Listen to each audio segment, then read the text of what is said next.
Сәлеметсіңдер ме, оқушылар? Бүгінгі сабақтың тақырыбы тарихи шығарманы сахналау. Жаңа тақырып бойынша жаңа сөздермен таныс болайық. Тұтқынға түсу, танытқан, майталман, қаламгер, қастерлеймін, меңгеру, қызмет ету, үлес, елші жіберу, шиеленісті шешу.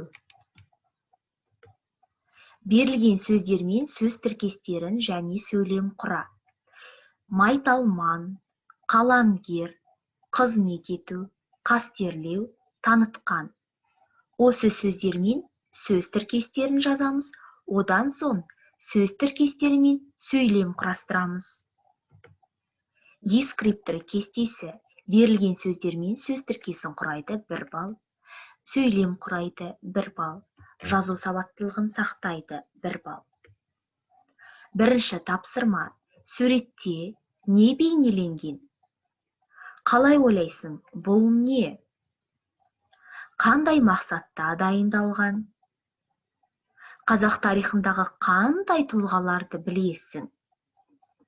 Олар театр қойылымдарында, кино түсірілімдерінде сомдалған ба?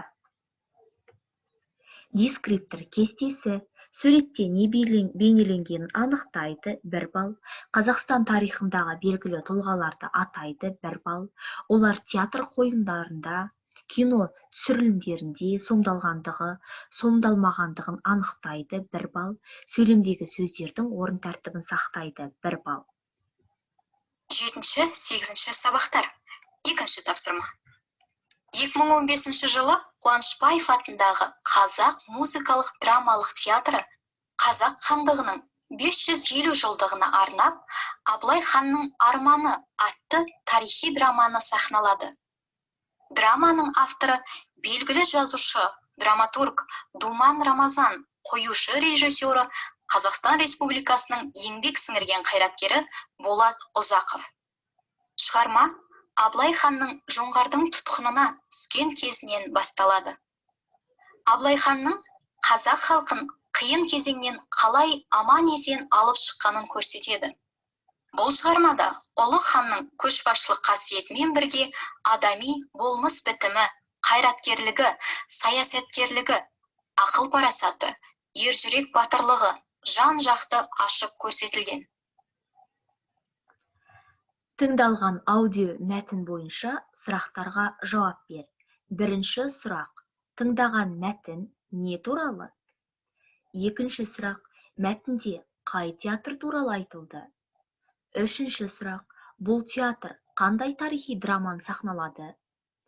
Төртінші сұрақ: драманың авторы кім? Бесінші сұрақ: драманың қоюшы режиссері кім? Алтыншы сұрақ: тарихи драмада кімнің бейнесі сомдалады? Дескриптор кестесі мәтінді тыңдайды, түсінеді 1 балл, сұрақтарға жауап береді 2 балл. Осымен сабақ аяқталды. Сау болыңдар оқушылар.